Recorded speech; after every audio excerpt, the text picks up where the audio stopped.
Welcome to Innovation and Leadership. I'm Jess Larsen.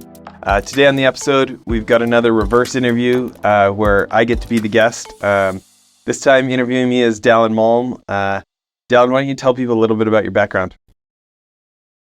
I'm from good old Cache Valley, Utah, up in northern Utah. I currently work at Fox Pest Control. I'm the director of sales over a door-to-door program.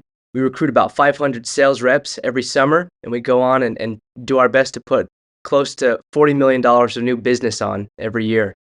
I had the privilege of meeting Jess serendipitously at Utah State at an Entrepreneurship Leadership Summit, and he was just an amazing speaker, and it's been awesome to get to know you more, Jess. Well, feelings mutual. So, I'm going to turn it over to you. Let you take it away. Ask whatever you want. Well, Jess, I had the chance to sit down with you a few months ago, and that meeting that we had was an hour and a half lunch. And I can just tell you, I've almost never met anybody with as much energy and passion and intensity as you. And what I did is on the way home from that lunch, I pulled out my phone and I took a voice recording and I recorded almost an hour and a half of audio of everything that I learned and quotes that I remember you saying. And it filled 13 full pages of notes on my computer. So one of the things that I loved about meeting with you is you embody what I like to call the founder mentality. This was a term coined by David Senra, the host of the Founders Podcast. But in your early career, Jess, you leave your job to go start a business. It doesn't quite go how you planned. So in looking to get back into the job market, you wanted to get into finance. And you said, I want to learn how money works. And you were set up in front of a few different companies, one of which was Citigroup. And as they looked at your resume, they said, you know what, you just don't have the experience or the qualifications, but this is what I love, and this is the founder mentality. You said, I can learn anything. And within 6 months, you were the number 2 salesperson in the division at Citi. Tell me about how that mentality has affected your career and your development. I think about that scenario. That was such a life change for me. A year earlier, I'd been making $17,000 a year selling Yellow Page ads, and not even like the cool like color Yellow Page ads, like the inline ads. Okay, and we'd been married. My wife and I had been married for almost 2 years, and we were about to have our oldest, our daughter. And I woke up this morning one day and thought oh my gosh, if Stephanie quits her job at Deutsche Bank, our income's going to cut in half. You're like, oh, shocker, Jess. Do you know what I mean? That's how it works. When somebody quits their job, you don't get their money. But I just realized we can't live on my income. I was just having, at the time I'd have, sales jobs during the day and try to work on entrepreneurship at night was kind of my model. And I realized, my sales job isn't going to cut it, and so I just said this mentality of I need to make twice as much. And so, this is 20 something years ago, but I ended up in 3 weeks, I ended up with this job at Black & Decker that paid double, and went in, gave my notice, and they were very surprised that some other job was going to give me double because they didn't see me like that. I was super annoyed that I was in this junior position instead of getting one of the senior sales positions. And they didn't share the same opinion of my skill set, right? And so they were quite surprised that I just got a job for double. But previous to that, I'd worked at a sales training company. And so, I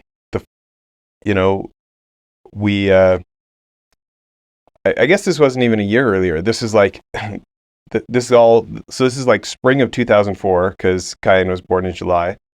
And so about maybe mid-June, my boss from an old sales training company said, hey, we could start a company together and we could sell leads back to the old company we used to work for and then keep a lead a day for ourselves and we can make all this money, and I've got $30,000 in startup costs. And so I quit my job at Black & Decker, and I would just, because I used to make 100 calls a day and get two appointments for him. Good. And And so we start this business. So I get up at 5 a.m. and make 100 calls to the East Coast by 3 p.m. And between 5 a.m. and 3 p.m. I'd sell my get 2 appointments to sell. We could sell for like $100 each. And then from 3 to 5, I would make another 50 calls to the West Coast and get an appointment for ourselves, for him to close for us. And 6 weeks later, we, I was getting our 3 appointments a day. So, arguably bringing in $6,000 a month. And I think I was living on about $4,000 a month at the time. So we're getting by, like we're in business. And he called me and said, "Hey, I need to talk to you." He came over and said, like, that $30,000 of startup money in the bank. It wasn't actually in the bank. It was a loan I was hoping to get. We didn't get the loan. We're out of business, and I don't have, the $6,000 I owe you. It was like, so that wasn't too fun. But later on that week, we had found out, and I've told the story before, but later on that week, we'd found out that our Cobra insurance, which we kept paying from the Yellow Pages ads through the Black & Decker time and all this, that had lapsed. And they called us and said, "You missed your payment." And I said, "Oh, I'm so sorry, here as it is." And they're like, "No, you can't pay it." And then I was like, "Well, geez." And they're like, "You don't understand. We canceled you retroactively through last month." It was like first week of August or something, right? Wow. I was like, "You mean last month when we were in the hospital having our first child?" They're like, "Yep." So all of a sudden that $30,000 of hospital money debt was ours. And I mean, at the time, as 22-year-olds, like 22 years ago, then that may as well have been like, no, let's see, this is 2004, 19 years ago. That may as well have been like $300,000 or $3 million. I mean, like, I've been making $17,000 a year 3 months earlier. Like, that just seemed like so we were just like distraught. We're like, do we just like, and Stephanie didn't have a job anymore. She just had the baby.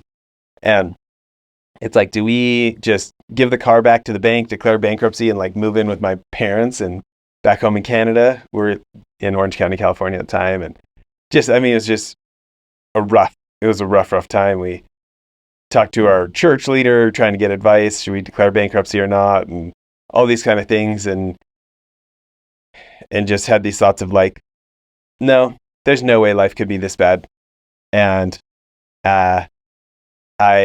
my one partner in my investment fund now, who's kind of been my mentor since 2001, John, got me listening to all these books on tape and speakers and stuff. And this guy said, "You're going to climb up a ladder trying to build a business, and you're going to smack your head into a glass ceiling. And you're going to be like, I didn't know this was here. This sucks." And you're going to hit it and it doesn't move. And you're like, "Oh, look over there. There's a different ladder. There's no glass ceiling on that ladder. I should do that one." So you'll take all the time to climb down this ladder and then climb up that ladder and find out the glass ceiling's over there too. And you just need certain skills to get to different levels of business. And so you may as well just stay on this ladder and just pound on that glass ceiling till you break it. And I just thought, there's no way life is actually as bad as it seems. I'm just like, it feels too bad. There's no way it could actually be this bad. So, and that same thought about like, we're just stay here and break on the glass ceiling. So I walked back in the house and my newborn's crying, my wife is crying. And I just said like, we're not declaring bankruptcy. We're not moving back to Canada. We're going to stay here and we're going to beat this. And it kind of sucked. Like like you said, I needed a job and money, but nobody'd hire me. I went to all these stockbroker places and stuff. And I figured like, hey, I'm making $6,000 a month, spending $4,000 a month. Why am I no longer in business? Like, I obviously don't know something about money. And I'd read those like Rich Dad, Poor Dad books back in the day. And he said, Don't get a job to make money. Take a job to learn a skill set, because you're going to make money no matter what you do. So, work to learn, don't work to earn. So I was like, well, I definitely need to learn more about money, because I was making enough money to be in business, but I'm not in business. So something's wrong here. And all these stockbroker places are like, what made you think you could qualify for this job? I was like, well, nothing, but I can learn anything. I didn't get those jobs. But the headhunter who got me my job at Black & Decker really liked me. And so again, about 6 weeks later, she did call me and say, hey, do you want to do mergers and acquisitions at Citi? I was like, sure, sounds fine. I had no idea they were the number one shop in the world for mid-market. Their under $500 million a year team was number one in the world. I had no idea. And like you said, I didn't have MBAs. I was the youngest guy in the team, so I had to go through all these extra interviews.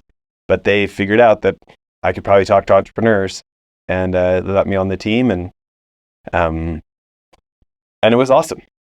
Like you said, 6 months later, I had, team of 25. I'd risen to the top 2 spot and making. I mean, probably 3-4 months later, I was making 10 grand a month. And so in a 6-month span, to go from making, 1,500 a month to 10 grand a month. And again, this is, 19 years ago. Like that was a big jump in life for us. And I don't even remember what your original question is, but that's what happened. Well, I love that your mentality was the same throughout, and even though your foray into entrepreneurship didn't quite pan out the way you had expected in the beginning, the mentality was still there. And like you noted, you could still speak the language of entrepreneurship. And I'm guessing that's what made you so successful at Citi, was because you were talking to entrepreneurs about their business and you know how they think. You're coming from the perspective of somebody who knows who wants to grow, who wants to build, and can help them get there. Yeah. It reminds me of a quote. Go ahead. Well, I was just going to say, I was on the front end of this M&A team. And so my bosses would give me lists of like, hey, listen, we've got 1,500 private equity groups and they want to buy companies like this and this and this. So we want you to call these CEOs and see if they'll let us represent them and selling their company. And you're right. It was this idea of like, I think it was, even though I wasn't experienced and they were, they'd run their company for 30 years or something. Usually those kind of businesses are more family owned. They're not public or something, right? And just calling up and being like, I mean, it was great because I was calling from Citi, like who's not going to take the call? But it was like, hey, you're going to give the company to the kids. Do you want to sell? Do you want to sell part of it to private equity now? And then see if they can grow and to get a second bite of the apple? Like, what are you looking for? And it was just kind of like entrepreneur to entrepreneur talk. And even though I wasn't an experienced entrepreneur, at that point I was a failed entrepreneur, right? But maybe my third or fourth company then, the sales trading company that didn't pan out. But like this idea of like, oh, I get what sport you're playing. Let's just talk about the sport. It did work out. So sorry to interrupt. Well, it reminds me of a quote of Henry Ford when he talks about a lot of success is really just plain gristle and bone. It's getting after it, it's working hard. And he said, it seems that some men understand this so little that it seems that their legs lack the density for them to stand on their own 2 feet. Who said that? That's such a great quote. Henry Ford, it's really? So good. And the point of this is, I mean, this is coming from a guy who was building the internal combustion engine, and his job, it was conflicting with his job so much his boss said, listen, you can work on your little engine, or you can do real work and stay at the company where we're actually providing your living. And he said, great, thanks for making the decision easy. I'm just going to go build this. But that's the same mentality that you brought to the table. Look, I can do anything.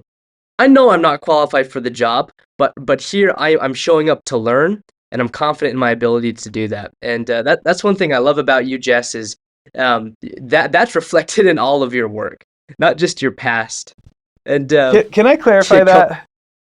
Yeah. I wish that was true. So I should actually be more honest about that statement. I can't do anything. There are things like that, you probably need to be, like I'm 6'3", I don't know, 170, 175 pounds, somewhere in that range, right? I'm 43 years old. I'm not going to be a starting linebacker in the NFL. You know what I mean? I'm too tall to be a jockey. Sure. I'm too skinny to be a linebacker in the NFL. Like there are things that I'm not going to be able to do, right? But and this is probably false placed arrogance. But for me, it's like if enough other humans have learned something, I kind of go like, well, if all those different kind of people could learn it, all those different kinds of people could learn it, it's probably a learnable thing. So then I could probably learn it. Like maybe I can't learn it as fast. Maybe it'll take me more bone and gristle, like you said. But that's kind of where that comes from, is like, it's almost more of a logic thing of like, oh, is that something that only one person can do? Oh, maybe I should be a little less confident that that's learnable. But it's like, like thousands of people have become billionaires. Like you don't have to be born special per se. You have to just learn the patterns that they learned, right?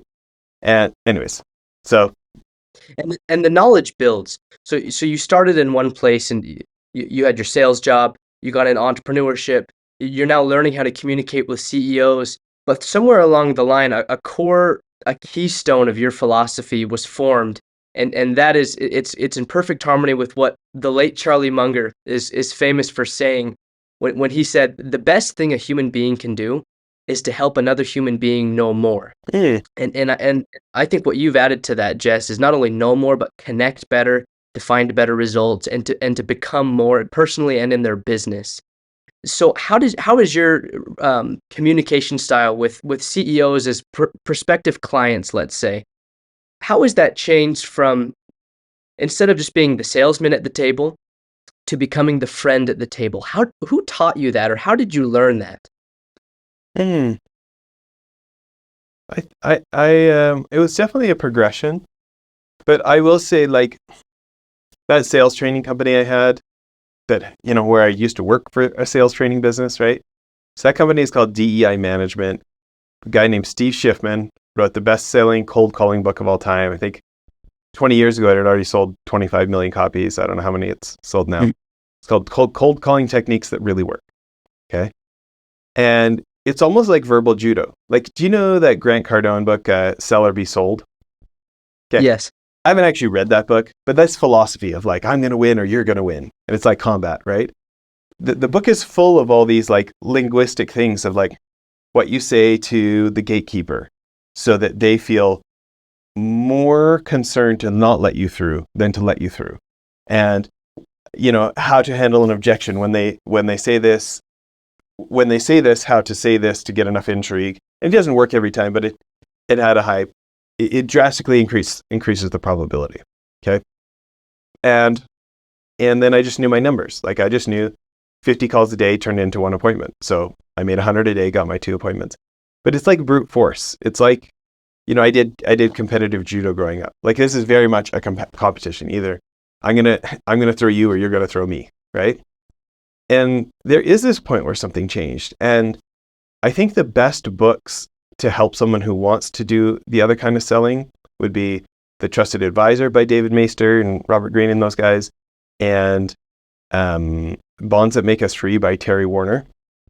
Or you could start with kind of the intro books to that, like Leadership and Self-Deception or Anatomy of Peace, Outward Mindset, the books from the Arbinger that would be like maybe precursors to Bonds That Make Us Free.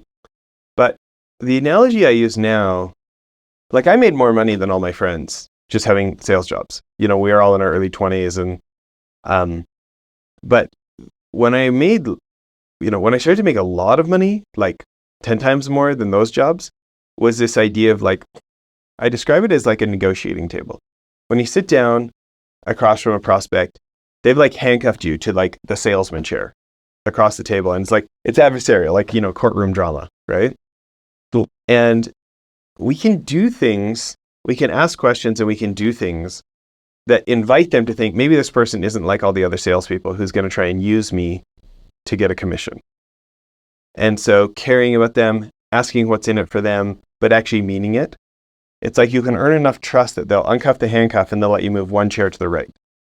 And then you keep doing things that a friend would do, and you can move another chair to the right, and another chair to the right. And if you do this well enough, long enough, eventually they'll invite you spot by spot, all the way around the negotiating table to sit right beside them. And like, they've gone like shields down, and they're like, what do you think I ought to do about this? And you're like earning that trusted advisor status. But the trick is you have to take your salesman hat off. Like I'm getting paid to get money out of you for my company. You like take that hat off and leave it on the table here. And you earn the right to where they invite you to take another seat to the right until you've gone all the way around the table and sit beside them. And you're essentially like advising them, saying like, hey, if I had your best interest at heart, here's what I think. If our roles were reversed, here's what I think I would do with the company, knowing what I know about you and what I know about my company. Don't buy this from us, but do this and do it this way, and then see how we do. And then depending on that goes, then maybe commit to the full thing. And people have like a really great BS meter. And so like salespeople might be able to BS for a while, but over time, like prospects, CEOs, leaders, like they can figure us out. They can figure out if we're just trying to use them. They can figure out how much of their self-interest is going into this advice versus how contaminated it is with our self-interest. And the more that they come to their own conclusion, that we have set our own self-interest aside for the moment, the more likely they are to invite us around to their side of the negotiating table. And then after you help them figure out what they actually want for themselves, at the end you can walk back around and they're like, yeah, this is what I want to do. It should go like this. Then you can walk around to the other side of the table and like put your salesman hat back on and fill out the contract.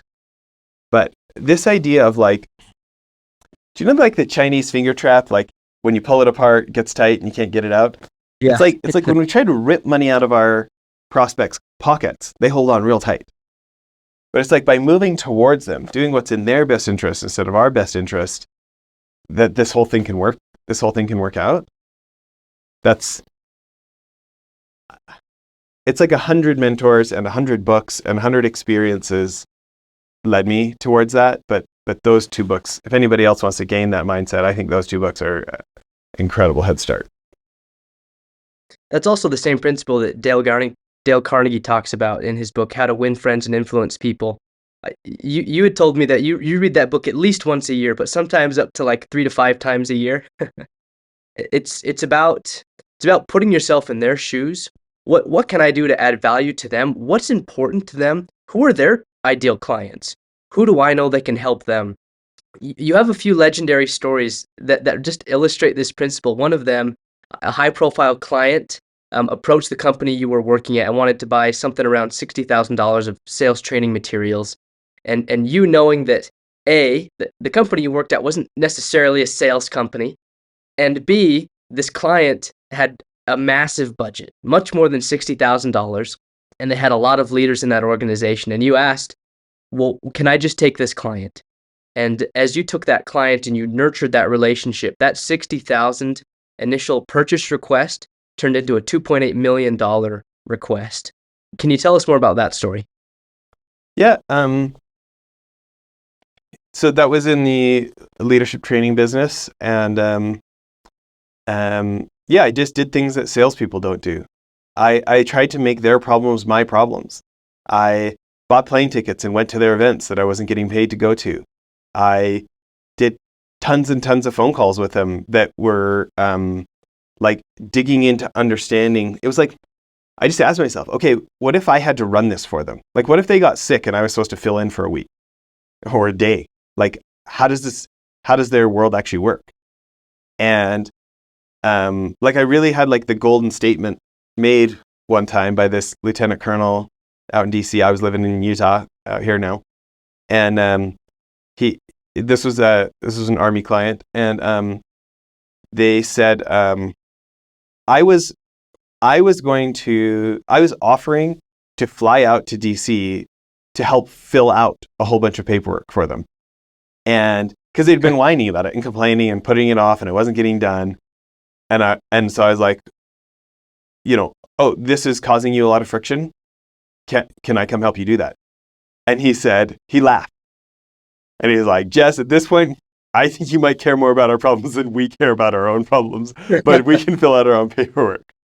And it was shortly thereafter that they came back and put in their order. And like you said, the contract had started out as 60,000, and I was as shocked as anybody when it came back at 2.8 million.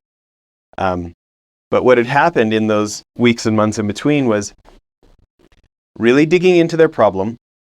And then I wasn't selling them, I was teaching them. I was like, oh, let me tell you about how other people, how other of our clients or how people in the books I've read, let me tell you about how they attacked a problem that was similar to this.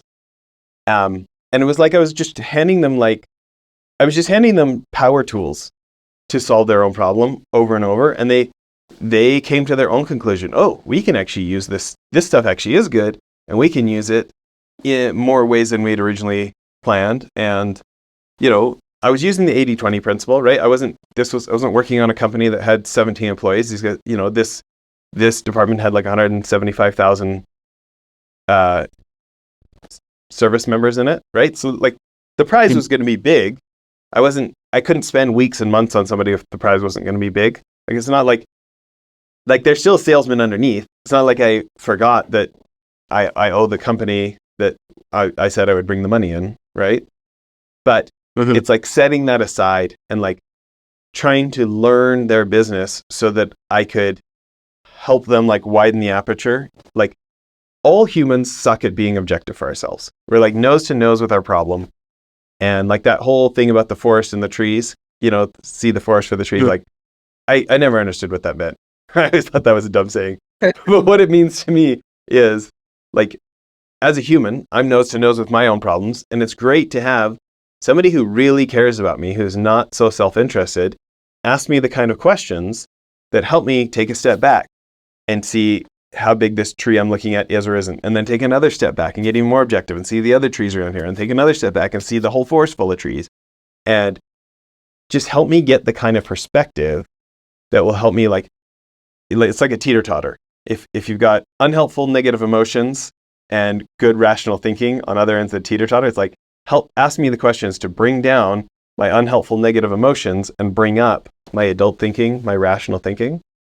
And so it's just like a service. If you can do that for your giant investors or your giant customers, and just have faith that they're as smart as you are. You don't need to talk them into things. You just need to help them see, help them gain enough perspective to see the whole picture and give them stories and tools and have confidence they're smart enough to make their own decision. They'll sense that from us. Just like they can sense if we're trying to pressure them or dig on them or, trying to pull money out of their pocket, right? And humans love buying stuff. Like think about all like the lines around the block for a new iPhone or something, right? We love buying stuff and we hate being sold. Like, yep. I'm a churchy guy, so I think God gave us our own free agency, okay? And we all like to defend that pretty well. Like, I've come to this conclusion. There's this one kind of person that doesn't like to be told what to do, called adults. And I'm working on the theory that there's another kind of person that doesn't really like to be told what to do, and they're called children, right? Like, so I think that, I think nothing I'm saying is too, wild. Like, everybody's heard this.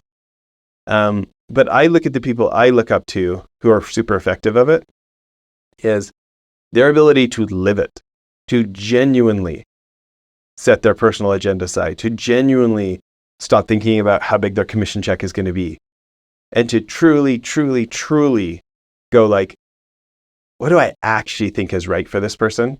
Not what can I say to get them to buy the most? That people sense that from them and then they buy a lot from them. So I'm trying to be like those guys. I love that. It's living in accordance to the law of magnetism. I read about it in John Maxwell. He quotes it in a lot of different books, but it's essentially who you are is who you attract. And the more generous you are, the more earnest you are in helping somebody achieve what they want to do, you're going to attract people and organizations and groups and companies that will do that for you, just kind of by merit of the honest work that you're going to put in on their behalf. That principle, Jess, has been something that I've thought a lot about. Taking off the salesman hat and putting on more of a relationship builder hat. How can I help you? And what's interesting in your life? I've had the opportunity to connect with some people that I've really wanted to connect with for a long time, and sit down. I was able to fly out to New York just to have dinner with a guy. And we just talked about his business and things going on. And you know what? I'm not at a point in my experience or connections where I can really do a whole lot for him. But what I have been able to do is to follow up on things that he talked about, send him a couple gifts here and there. Christmas is coming up, so how easy is that? But and perhaps in the future there may not be anything I want to sell that guy. But now there's a relationship, and one great thing is there's now connections through that relationship that might be able to help me one day, or that I might be able to help. If he had, I think one of the greatest compliments to me would be if he reached out to me asking my help for one of his friends or something. That would just be the coolest thing ever. And switching gears a little bit, this guy that I had dinner with, he had an amazing tool to not only help people, but to build his own personal network. And this is something that I see you do as well, Jess. He bought a website that essentially just previews books, writes blogs about some of the top books, and has a collection of all the famous celebrities and entrepreneurs' top 10 lists of books. Everybody from Jocko Willink to Tom Cruise to Joe Biden to anybody in any industry. And I asked him, I said, what is this? Like, you do so many other things. I don't understand how this fits in what you do. And he said, well, I love books, so this stuff's just kind of fun for me. He says, it doesn't cost me a whole lot to run, but I found out that the people that I want to talk with also are reading books like this. He said, so what this is for me is kind of an organic lead magnet, because people will reach out to me with questions about books or about book lists, and it gives me an easy way to connect with people, to build my network, but then it's a great opportunity to say, oh, you love this book? Let me send you this other book, because this just builds on that principle. You're going to love this. And it's similar to what you've done in building your podcast, Jess. You're into real estate, you have a charity, you have investment funds, and you've done so many other things throughout your career. It's interesting that you would get into content creation, to get into media. What role has podcasting played in your career, and how has that evolved over the 900 episodes that you've hosted? I mean, there's the long answer and the even longer answer to that. So I'll be quick though. It's been incredible in so many ways, but I'll start with the evolution of it.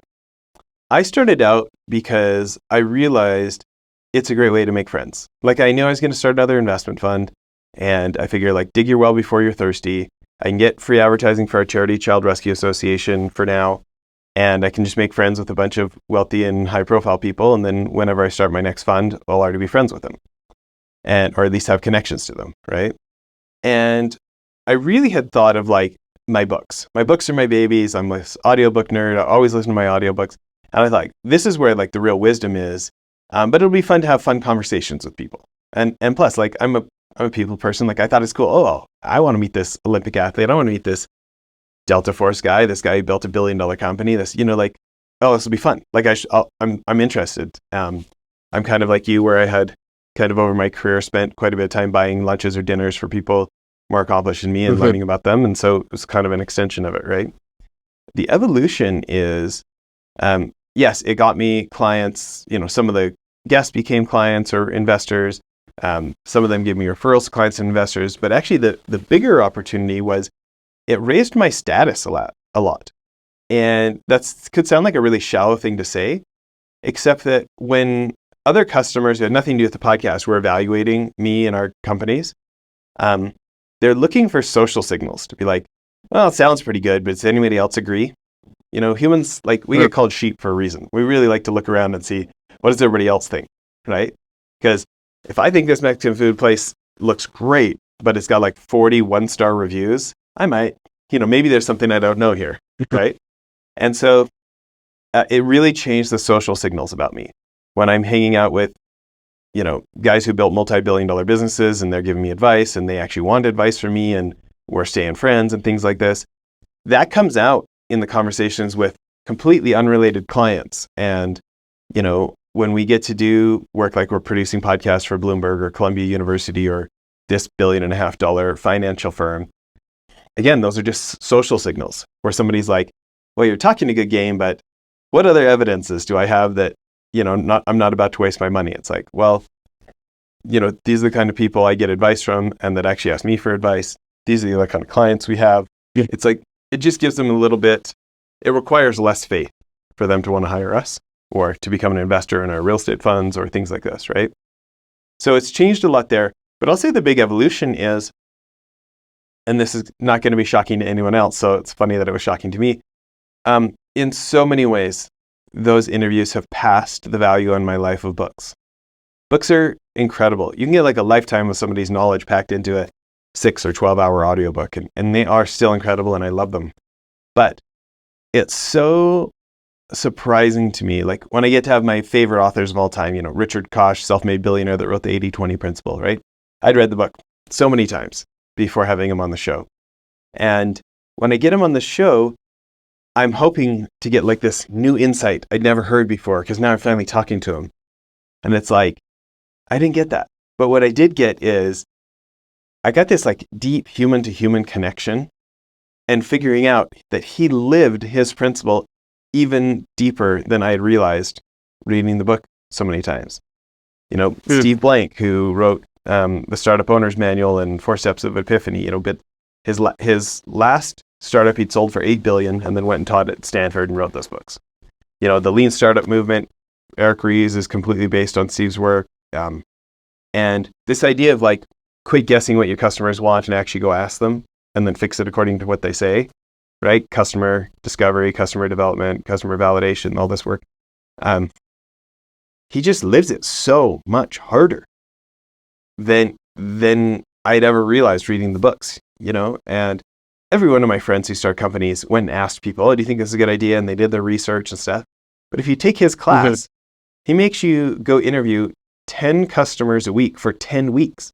You have to interview 100 people before you even invent your product. And then after you invent your product, you go back to them and say, did we do it right?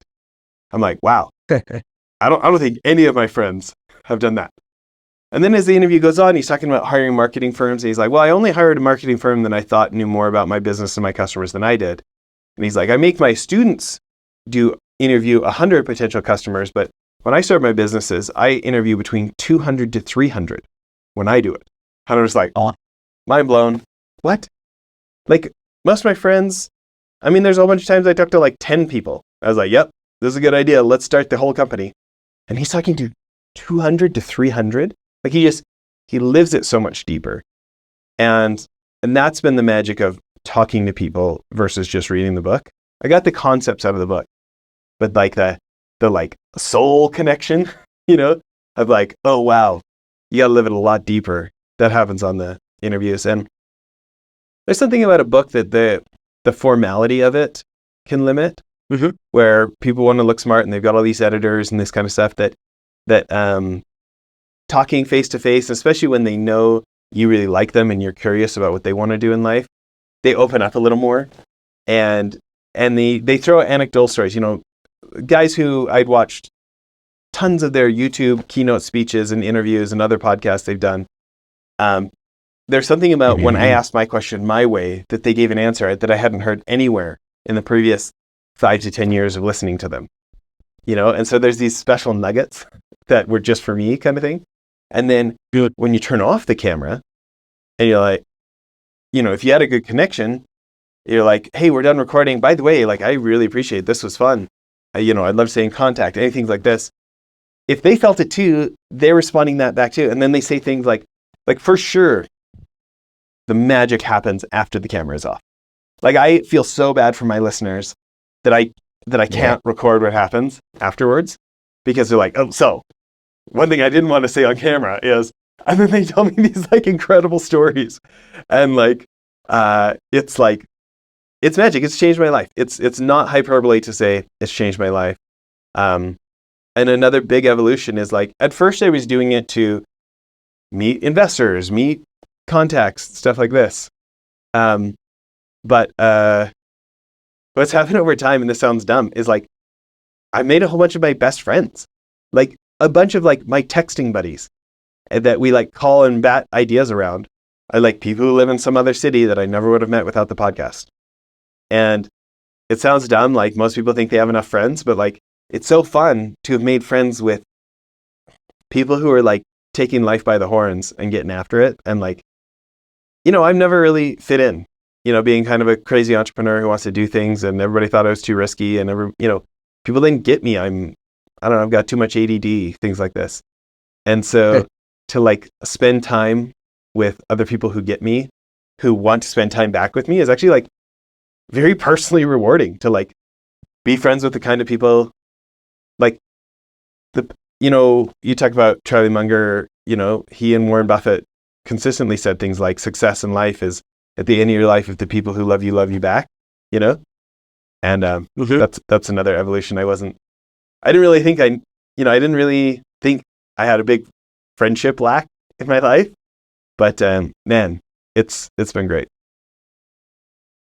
Your path throughout entrepreneurship has evolved, surely, like, as everybody's has. But I love how it's integrated more relationships and deep, meaningful relationships, and it's synonymous with entrepreneurship in your life. it's not you just have one and then in a different sphere you have another. It's actually one and the same. And that's what's brought you I'm sure that's what's taken your success to a new level. Are there any other lessons that you would share to young entrepreneurs, beginner CEOs that you would also recommend they integrate into their entrepreneurship philosophy? Yeah. I would say the most, call it maybe a little over 1,000 books on business philosophy, marketing, kind of my business books, right? Probably the most influential out of all of them is the 80/20 Principle by Richard Koch. And then, books like Smart Cuts by Shane Snow, 80/20 Sales and Marketing, Perry Marshall, like this one, The One Thing by Gary Keller, where it's the 80/20 principle, but for your time, right? Okay. And I say that over Warren Buffett, even though Warren Buffett is absolutely my business hero, because the 80/20 principle explains why Warren Buffett's stuff is so good. Is because this concept that most of the things we're doing produce almost no value, and there's this very tiny number of things that produce almost all the value. And, Warren talks about how his investment strategy borders on lethargy. Okay. Right. And he says, like, his kids thought that his kids probably thought that he was a book with two legs growing out of it. He famously doesn't take meetings, right? He says he reads annual reports, he reads the newspapers, and he says, and he thinks, and he has some phone calls, but he doesn't do meetings, right? He says, it's not very hard to get rich. All you need is 8 hours a day to read and think, right? And it's because he's not busy doing busy work. Like he has engineered a life where he has got all of his time to think harder about making decisions like buying a Coca-Cola that just completely changed his financial net worth and the lives of the thousands of people invested in Berkshire Hathaway. And so I would say this, I got excited and started businesses too fast. I should have been thinking harder. I recently had a guy on the podcast, Chris Lochhead, who has written one of my favorite books in a genre. So you think about Warren Buffett says the 80/20 Warren Buffett connection there is Warren Buffett picked a very small number of principles, and that's how he and Charlie invested. I mean, it's basically a combination of Phil Fisher and Ben Graham, right? And watch a few YouTube videos. I mean, it's the same principles over and over. Read a few Warren Buffett books. It's the same principles over and over. He picked his handfuls of power tools, and they didn't add new tools very often. Over the decades, he and Charlie expanded different things. They eventually bought into tech stocks like Apple and stuff. But they knew they knew it was really important, and they kind of stuck to it. And it was a very small number of things. So I guess my point that I'm trying to make here is one of the few principles that are incredibly important to me is this idea, like where Warren and Charlie really wanted to own, well, Warren still wants to own businesses that are monopolies, if at all possible, or as close to monopoly as possible, right?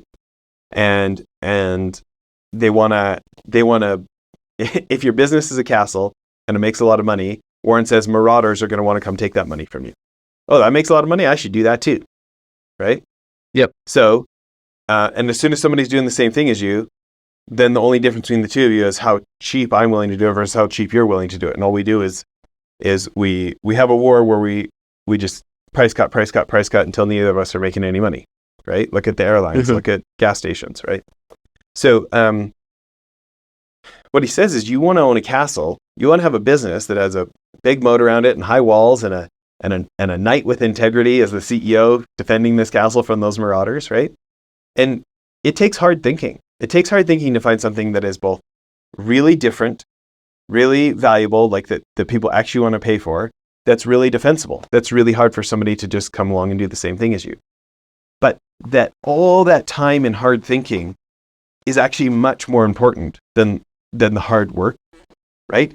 Because working hard at a business that is not different enough, so now you're going to have to compete on price, that is not desirable enough that people are pursuing you to buy it, that is not defensible enough where everybody else can have one too, you can work as hard as you want at that kind of business. And it's like, some businesses are like a skateboard, some businesses are like a bicycle, some businesses are like a car, and then some businesses are like an airplane. And so spending time to think hard enough of like, is this business more like an airplane? Like, is this truly desirable and defensible and different? Is something that I feel like I don't see enough of. If people want to investigate that, like my top books that I love in that genre, so Play Bigger, Chris Lockhead in the category Pius wrote, 0 to 1, Peter Thiel, Different, it's by a Harvard marketing professor named Youngmi Moon, Differentiate or Die, Jack Trout, Blue Ocean Strategy, really spending more time thinking harder instead of just working hard. Like, there's a certain kind of person that needs to get off the couch and work hard, right? But if you're like an ambitious entrepreneur, a lot of time that's not your problem. Like, a lot of us can get excited and we can put in the hours and we can do the 18-hour days. The problem is, what are you putting the 18-hour day on? There's this German proverb, like, why run fast if you don't know if you're on the right road? And it's a big problem for me, is when I have not been willing to get truly, deeply honest. Is this an airplane business? Is this something different, defensible, and desirable enough? And I just went after it in hard work. And I got some clients, and then I found out, this isn't actually that great of a business model. This ended up more like a bicycle business model or a car business model, not an airplane business model. But I mean, there's a lot of principles, and we talked about the kind of dealing with people, like the bonds that make us free or trusted advisor. You talk about Utah State University. I mean, those guys in the Shingo Institute completely changed my world as I learned about operational excellence, lean, continuous improvement, whatever you want to call the latest version that people are calling the Toyota production system. But this idea of like having a martial art at work where everybody gets to bring their brain to work, and of the money we're bringing in, we get to keep more of it, and we get to do things to shift this business so more people want to buy from us. I think that one of my favorite books on that is Bob Chapman's book, Everybody Matters. I can keep going, but those are a couple. Well, I have maybe one or two more questions for you, Jess. Yeah. How would you recommend? I love that German proverb you brought up. Why run fast if you don't know if you're on the right path? We're kind of inundated with the culture of entrepreneurship right now, especially in the media age. Is loud voices saying like act now.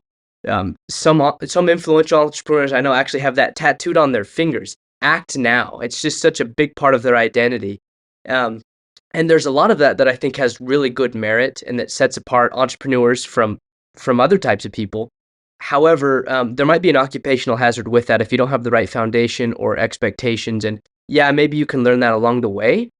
But boy, isn't it nice to learn from other people's hard experiences rather than having to do it all yourself.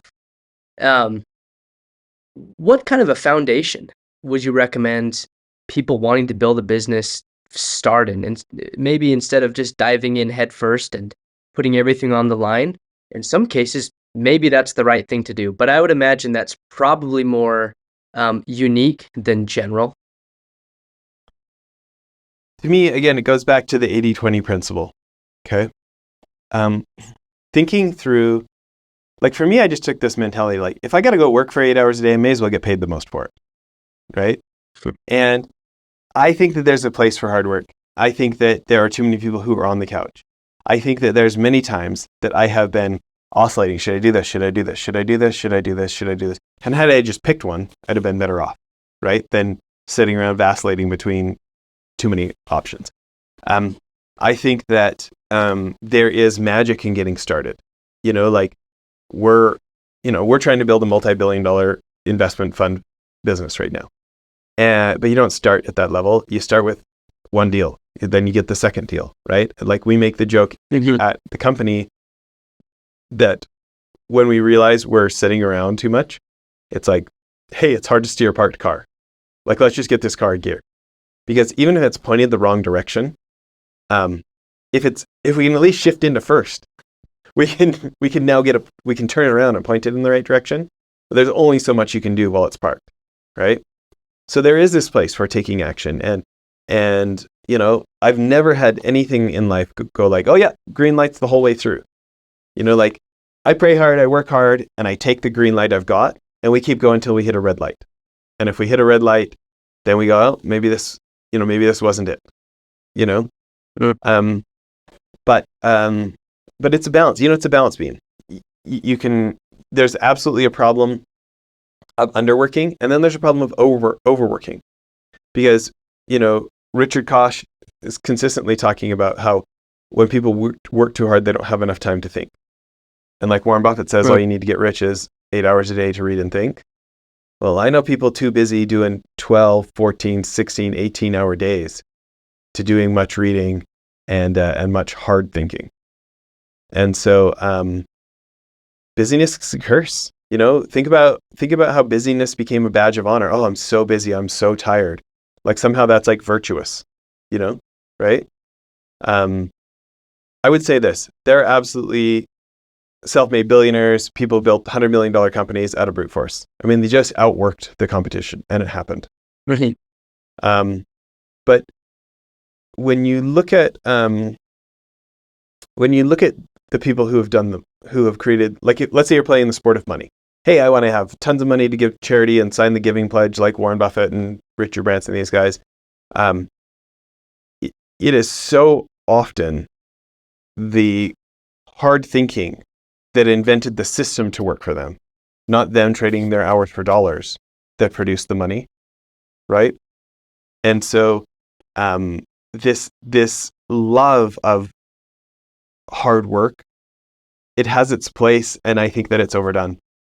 I think that it consistently crowds out hard thinking. I think that it's much easier to go like, oh yeah, somebody else is making money that I can too. Let's work our guts out.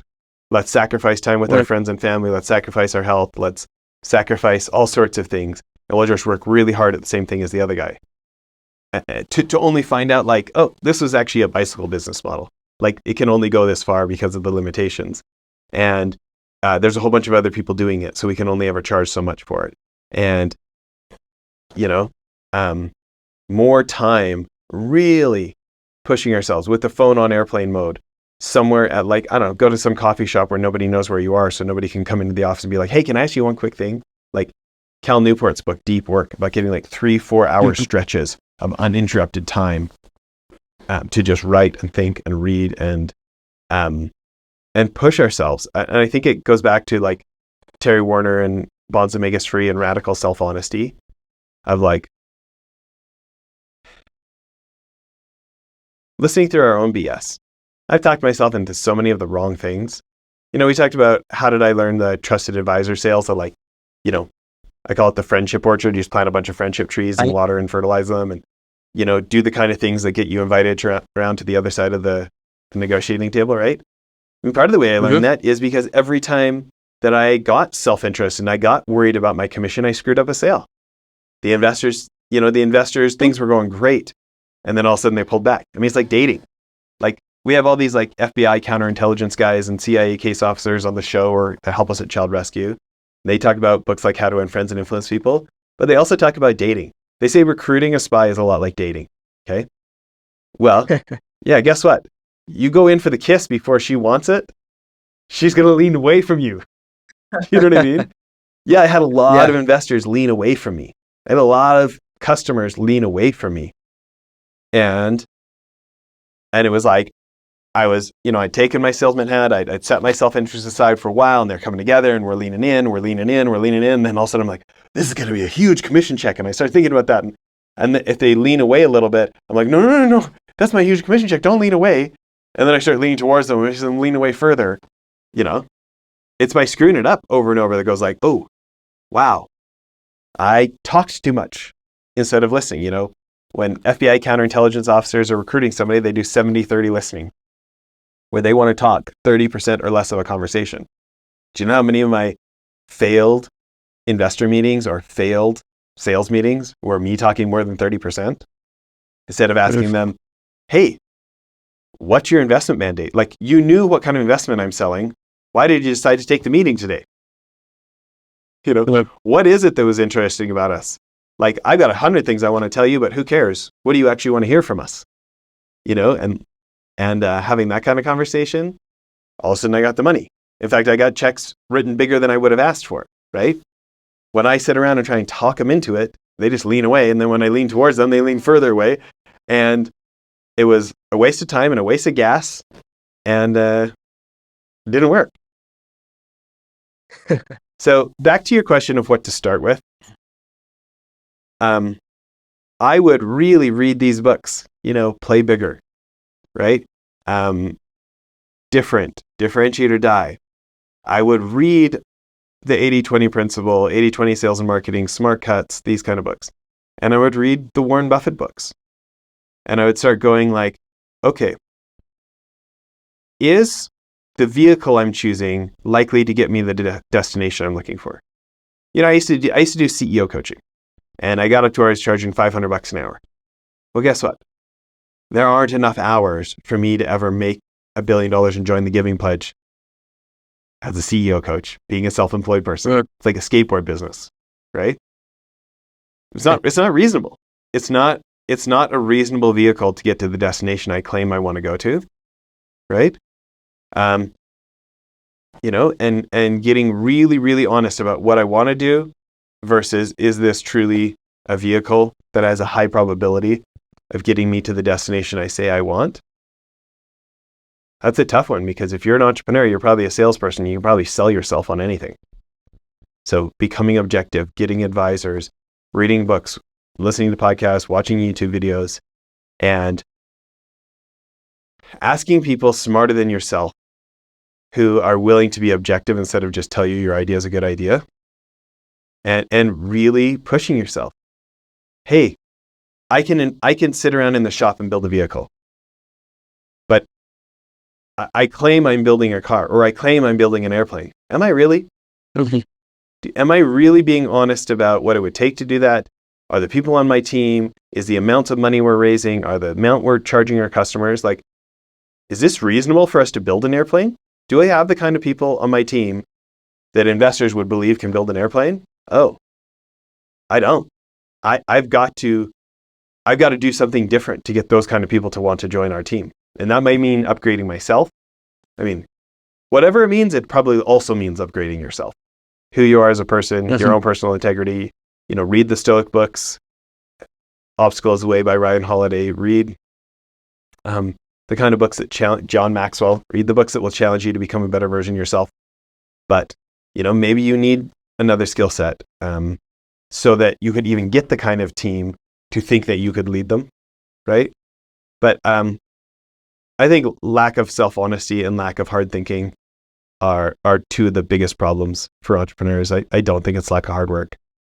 Every once in a while it is, but are there any other questions you would encourage entrepreneurs to ask themselves? Yeah. It's actually just more of the same of what I just said. If you write a list down, hey, this is my goal X number of years from now. Because my goal is not really to be a billionaire.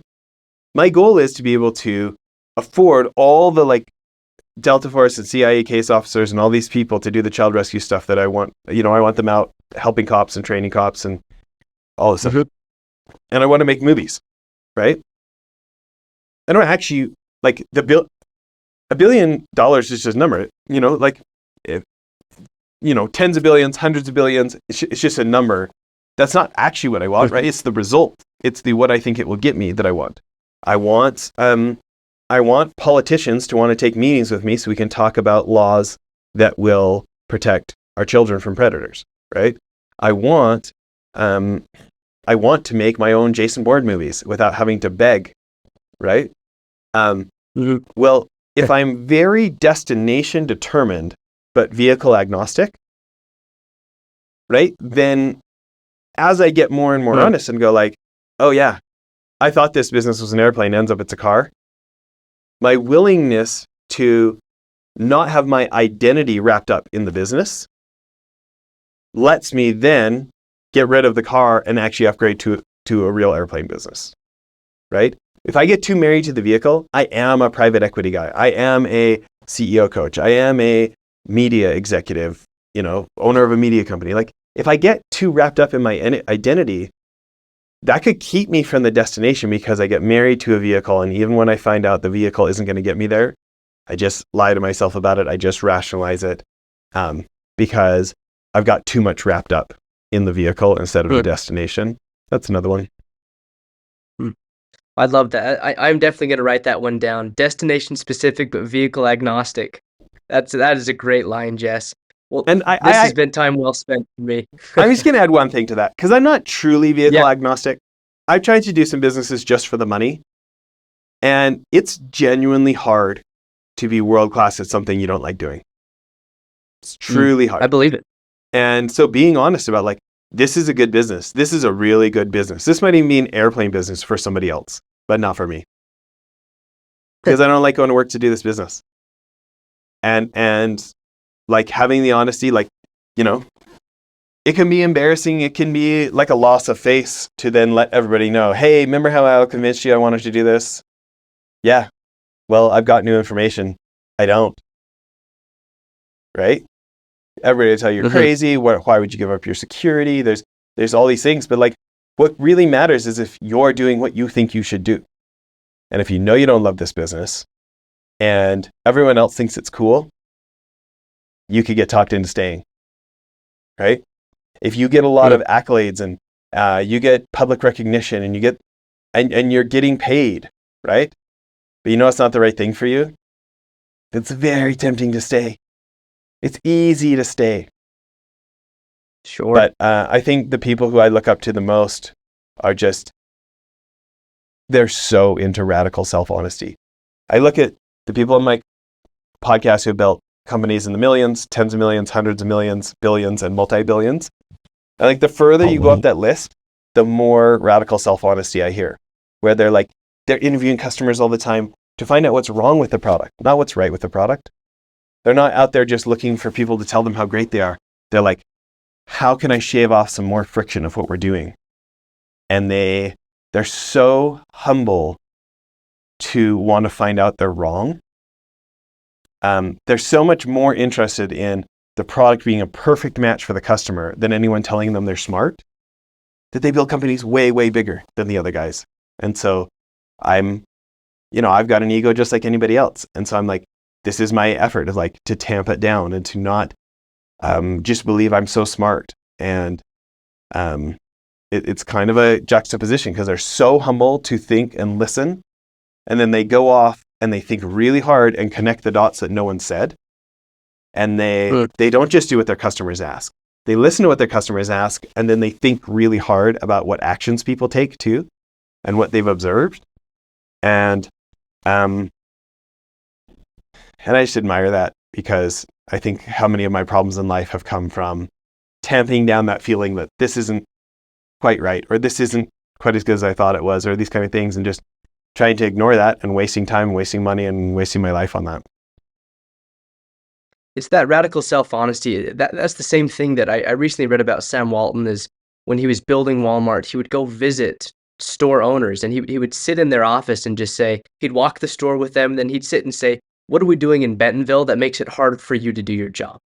And that's amazing for somebody in his position and power to say that to a store owner. And the examples of that principle and the servant mindset, relationship minded, of course, interweaved with hard work and determination and kind of knowing kind of what you want to accomplish. What's the purpose of your efforts here?